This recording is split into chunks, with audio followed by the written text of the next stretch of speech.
Selamat pagi teman-teman. Hari ini kita akan belajar tentang bagaimana konsumen mengambil keputusan pembelian. Pengertian keputusan pembelian itu menurut Schiffman mendefinisikan keputusan itu sebagai pemilihan suatu tindakan dari dua pilihan atau lebih ya. Jadi kalau teman-teman mau membeli barang itu pasti dihadapkan oleh beberapa alternatif ya. Bisa merek, bisa toko ya, bisa fasilitas dan sebagainya. Makanya ini perlu ditentukan bagaimana menentukan keputusan pembelian. Sedangkan menurut Setiadi bahwa inti dari pengambilan keputusan konsumen adalah proses pengintegrasian untuk mengevaluasi dua alternatif atau lebih dan memilih salah satu dari antaranya. Ya, Setiadi lebih menekankan adanya pemilihan salah satu dari alternatif itu. Nah, ini contoh pengambilan keputusan nih. Ada alternatif A, ada alternatif B. Ya, ini biasa. Apalagi kalau sudah berumah tangga itu pasti akan menghadapi berbagai alternatif. Ya, misalnya keputusan membeli, misalnya akan ditentukan apakah membeli rumah ataukah menyewa. Nah, ini nanti biasanya kalau sudah berkeluarga ya, yang satu minta membeli, yang satunya menyewa saja seperti itu. Ya, ini harus diputuskan bersama-sama. Ya. Lalu merek, ya, merek juga nih. Ya. Mau makan ayam aja bingung, mau di Kentucky atau di McDonald, ya, seperti itu. Lalu keputusan saluran atau tempatnya ya, mau di Matahari atau di Superindo, ya itu juga pilihan juga, alternatif juga. Lalu pembayaran juga ada alternatifnya juga, mau tunai atau cash, ya, tunai apa kredit atau transfer, itu macam-macam alternatif. Ya, ini yang sering kita alami di dunia nyata ya. Oke, lalu Schiffman mengembangkan 4 macam model tingkah laku manusia dalam keputusan membeli. Yang pertama adalah manusia ekonomi. Ya, manusia dipandang sebagai individu yang dapat memutuskan secara rasional. Ya. Jadi manusia harus mampu memilih yang terbaik dari alternatif yang tersedia. Ya, ini umumnya seperti ini ya, memang manusia dari beberapa pilihan itu tentunya Anda harus memilih yang terbaik ya. Terbaik di sini biasanya merek, kualitas, lalu mampu nggak harganya, seperti itu. Yaitu manusia ekonomi pada umumnya. Lalu yang kedua, manusia pasif. Manusia sebagai individu yang mementingkan diri sendiri dan menerima berbagai macam promosi yang ditawarkan. Nah, ini manusia yang cuman melihat promosi atau iklan ya. Jadi mementingkan diri sendiri. Oke, lalu yang ketiga manusia kognitif ya. Manusia di sini digambarkan sebagai individu yang berpikir untuk memecahkan masalah. A think problem solver ya. Manusia sangat aktif mencari alternatif produk yang dapat memenuhi kebutuhan dan keputusannya. Jadi manusia juga banyak nih sekarang ini ya. Sejak pandemi ini manusia banyak yang menjadi seperti ini ya. Jadi aktif mencari alternatif produk ya, khususnya di handphone ya. Di marketplace. Sekarang kita kalau ngeklik sebuah produk itu yang muncul berbagai macam merek, berbagai macam toko. Ya, kita tinggal memilih mana yang cocok dengan kebutuhan kita. Ya. Lalu yang keempat, manusia emosional. Konsumen sebagai individu yang memiliki perasaan mendalam, emosi yang mempengaruhi pembelian. Ya. Seperti kalau orang mendapat kepuasan kebutuhannya, ya, pasti akan mendapatkan rasa senang. Ya. Tapi ada juga yang rasa khawatir. Ya. Misalnya jual beli saham itu sebelum tutup itu rasa khawatirnya setengah mati ya. Lalu manusia emosional kurang mencari informasi sebelum membeli. Konsumen lebih mempertimbangkan suasana hati atau mood ya. Jadi pakai perasaan ini manusia emosional ini. Oke, lalu kita lihat tipe pengambilan keputusan. Jika konsumen akan membeli sebuah rumah atau mobil, konsumen akan melakukan usaha yang intensif untuk mencari informasi. Ya, karena ini harga-harganya mahal ya, rumah, mobil itu butuh dana yang cukup besar. Sebaliknya kalau hanya cuman membeli makanan atau minuman, konsumen akan melakukan pembelian rutin dan tidak melakukan pencarian yang intensif ya. Apalagi kalau sudah haus, wah asal beli aja, tidak mikir merek apa, ya, tempatnya di mana, yang paling dekat mana ya dibeli udah. Ya, ini bedanya produk yang harga mahal dan produk yang sehari-hari. Ya. Oke, kita lihat 3 tipe pengambilan keputusan. Yang pertama, pemecahan masalah yang diperluas, extensive problem solving. Pemecahan masalah yang diperluas biasanya dilakukan pada barang-barang yang tahan lama dan mewah. Ini seperti tadi ya, seperti rumah, mobil, ya. Pokoknya barang-barang yang mahal, ya.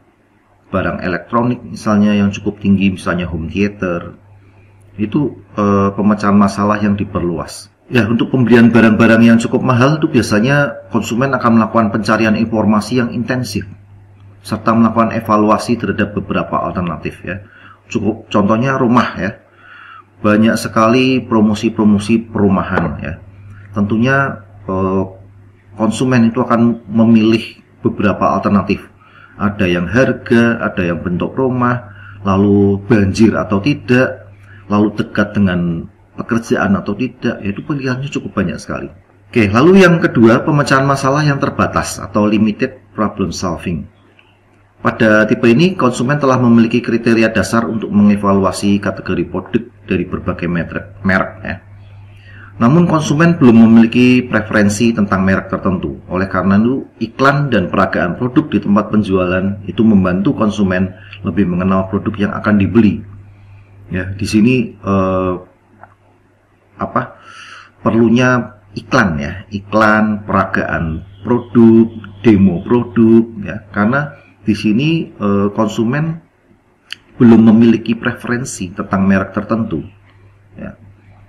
Maka pemecahan masalahnya terbatas ya. Lalu yang ketiga, pemecahan masalah rutin atau routinized response behavior. Konsumen telah memiliki pengalaman terhadap produk yang akan dibeli ya. Konsumen hanya butuh sedikit informasi ya. Contohnya ini produk sehari-hari, makanan, minuman, pakaian ya. Itu masalah rutin. Oke, lalu keputusan konsumen dalam pembelian ya. Yang pertama, pengenalan kebutuhan. Pengenalan kebutuhan ini muncul saat konsumen menghadapi masalah, yaitu adanya perbedaan keadaan yang diinginkan dengan keadaan yang terjadi. Misalnya, seorang ibu harus mencuci baju, padahal jadwalnya padat ya, masih harus kerja, harus ngurus anak, harus masak. Maka muncul kebutuhan untuk membeli mesin cuci. Ya, ini pengenalan kebutuhan karena kebutuhan ya. Lalu yang kedua, karena waktu. Konsumen yang biasa sarapan jam 6 pagi tentu akan lapar lagi pada siang hari. Waktu akan mendorong pengenalan kebutuhan lain yang dibutuhkan konsumen ya. Ini karena waktu. Lalu yang ketiga, perubahan situasi. Konsumen yang masih lajang mungkin menghabiskan sebagian pengeluarannya untuk hiburan ya. Namun kalau Anda sudah menikah nanti, konsumen tersebut akan mengenal berbagai kebutuhan. Ya, harus mempersiapkan kelahiran anak, pendidikan anak, sehingga mengurangi pengeluaran untuk hiburan. Ya, misalnya jalan-jalan, ngafe itu bakalnya akan berkurang karena akan persiapan ini. Oke, lalu yang keempat, kepemilikan produk. Konsumen yang membeli produk baru pasti akan memerlukan produk lain. Ya, misalnya kalau Anda membeli mobil baru, ya, pasti kamu akan membeli produk-produk lain ya, misalnya Kanebo. Ya, buat cuci-cuci mobil ya, sampo mobil biar mobilnya tetap kinclong ya kan. Nah, ini kepemilikan produk baru ya. Jadi kalau kita membeli sebuah produk itu pasti akan membeli produk yang lainnya. Apalagi beli rumah ya, rumah cuma kosong sama sekali. Kita harus beli tempat tidur ya, harus beli sapu, pel, segala macam ya. Nah, itu contohnya kepemilikan produk. Lalu yang kelima, konsumsi produk. Jika persediaan buah di kulkas sudah habis, konsumen akan terpicu untuk membeli buah lagi. Ya, ini konsumsi ya. Demikian juga misalnya persediaan beras sudah menipis, tentunya konsumen akan segera membeli beras lagi seperti itu. Lalu yang keenam, perbedaan individu. Keputusan membeli mobil tiap individu itu berbeda-beda. Ya, ada konsumen yang membeli mobil karena mobil lamanya sering rusak. Ya. Tapi ada juga konsumen yang membeli mobil karena ingin terlihat trendy atau terlihat kaya, terlihat keren. Ya, jadi beda-beda lah ya. Pembelian produk, khususnya yang produk mahal ini berbeda-beda. Lalu yang ketujuh, pengaruh pemasaran.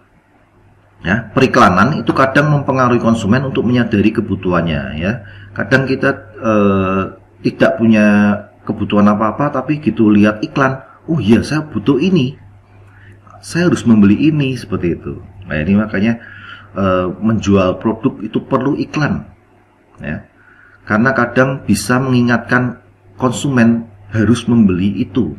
Ya, itulah fungsi periklanan atau pemasaran.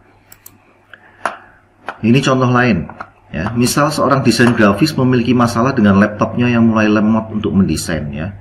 Apalagi sekarang harus Windows 10, Windows 7-nya udah hampir tutup. Ya.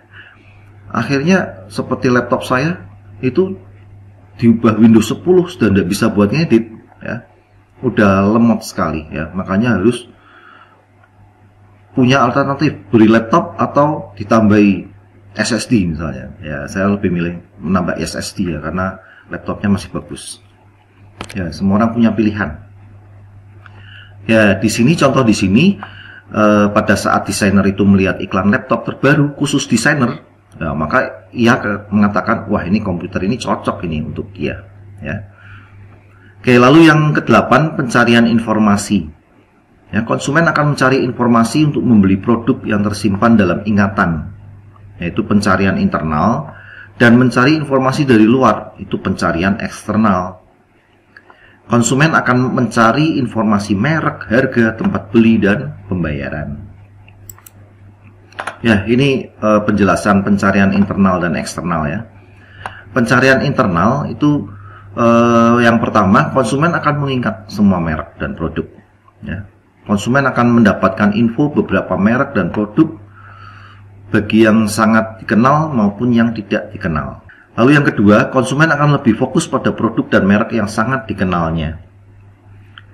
Konsumen akan membagi produk yang dikenal menjadi 3 kategori. Ya, ini yang dikenal aja terbagi lagi. Kelompok yang dipertimbangkan, kelompok yang tidak berbeda, kelompok yang ditolak. Jadi ini pertimbangan konsumen ini ya. Jadi ada kelompok-kelompok yang ditolak, maksudnya sudah tidak masuk ke alternatif ya. Ada kelompok yang tidak berbeda ya, misalnya mereknya fasilitasnya sama, segalanya sama ya. Nah, ini kelompok yang dipertimbangkan itu ya kelompok yang sudah mendekati keputusan pembelian. Nah, sedangkan pencarian eksternal ya, pencarian setelah pencarian internal terpenuhi ya, konsumen akan berhenti, namun jika belum maka konsumen akan ke tahap pencarian eksternal ya. Jadi eksternal itu muncul setelah internal tidak terpenuhi, seperti itu maksudnya ya dari kalimat ini. Jadi misalnya pencarian internal belum cukup ya, konsumen akan baru mencari eksternal, seperti itu ya. Di sini konsumen akan bertanya pada teman, saudara, atau tenaga penjual, melihat iklan, marketplace, ya cukup banyak sekarang pencarian informasi. Pencarian eksternal itu dapat dibedakan beberapa dimensi. Wah, ini eksternal aja ada beberapa macam ya. Besarnya pencarian yang pertama, banyaknya informasi yang dicari konsumen, meliputi jumlah toko, jumlah merek, jumlah informasi, iklan-iklan, ya.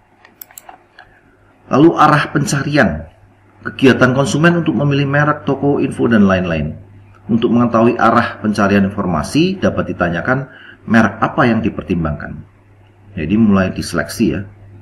Misalnya ada beberapa merek, Anda mulai meringkas merek apa yang dipertimbangkan. Lalu toko apa yang akan dikunjungi. Ini ya semakin dipilih ya. Lalu sumber informasi apa yang akan dipakai. Nah, ini banyak ya sekarang. Ada handphone, marketplace, ya, teman, saudara, ya banyak sekali. Lalu yang ketiga, urutan pencariannya. Ya, bagaimana konsumen melakukan langkah pencarian. Untuk mengetahui urutan, ditanyakan pada diri sendiri, bagaimana konsumen mempertimbangkan merek, toko, informasi. Oke, mungkin itu materi hari ini. Selamat ketemu di pertemuan selanjutnya. Selamat pagi.